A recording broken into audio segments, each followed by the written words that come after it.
While students were gone over winter break, Denver Public Schools converted a second-floor girls' restroom at Denver's East High School to an all-gender bathroom. Well, now the U.S. Department of Education is looking for some answers about that. They put DPS on notice, citing our reporting on this issue as to why the Office of Civil Rights is investigating the bathroom. 9 News reporter Rachel Krause joins us now. Rachel, they say this is about Title IX. Yeah, Title IX has been around for more than 50 years. It protects everyone from discrimination on the basis of sex in an educational institution that gets federal funding. It was designed to make sure women got the chance to play sports in school, just like the men could.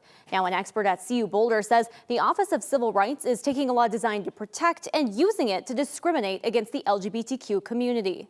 There's no agenda to it. It's really more about the convenience of having a restroom that everybody can use. That's Scott Pribble with Denver Public Schools. We sat down with him nearly 2 weeks ago, soon after East High School converted a second-floor girls' restroom to one anyone can use. Now, a letter the U.S. Department of Education's Office of Civil Rights sent to DPS says under Title IX, that's a problem. But Liz Meyer with CU Boulder says Title IX protects LGBTQ Americans. It does, even though the Trump administration is trying to intimidate schools into interpreting it their way. I would argue that there shouldn't be evidence of discrimination because having an all-gender bathroom actually provides greater access and support for people to have access to a safe and private bathroom. Meyer says in almost all cases, the OCR only gets involved after a complaint rolls in. Here, the OCR decided to involve themselves. It is highly unusual that they would proactively seek out some kind of investigation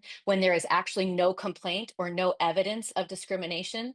And so, yeah, it's pretty surprising. DPS 2 says it was surprised by the investigation. East High School got the all-gender option after requests from students. The girls' room was converted because they've got toilets, something everyone can use. The stall doors stretch long, and there's no gaps for someone to peek in. And there are still 3 dedicated girls' rooms, 4 boys' rooms. OCR's letter to DPS says the boys having more options violates Title IX. Now they're taking that initial intent of the law and twisting it to advance their agenda of discriminating against trans and non-binary people. Meyer says the courts haven't set the standard yet on gender-neutral bathrooms in schools.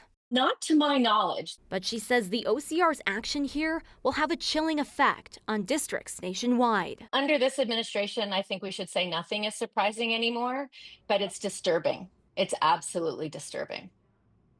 So now there's an investigation. What's next? The Department of Ed's Office of Civil Rights will contact the district over the next week. Meyer says they'll likely interview people and look for evidence of possible discrimination. She says that could end with a consent decree for DPS. Now, it's important to note the OCR currently has more than 2,800 open cases for sexual discrimination in Title IX. They didn't get a complaint here, deciding to jump into this all on their own. Rachel Krause, 9 News. Okay. Well, it's a long ways away when we know you're on it, so keep us posted. Will Thanks, do. Rachel.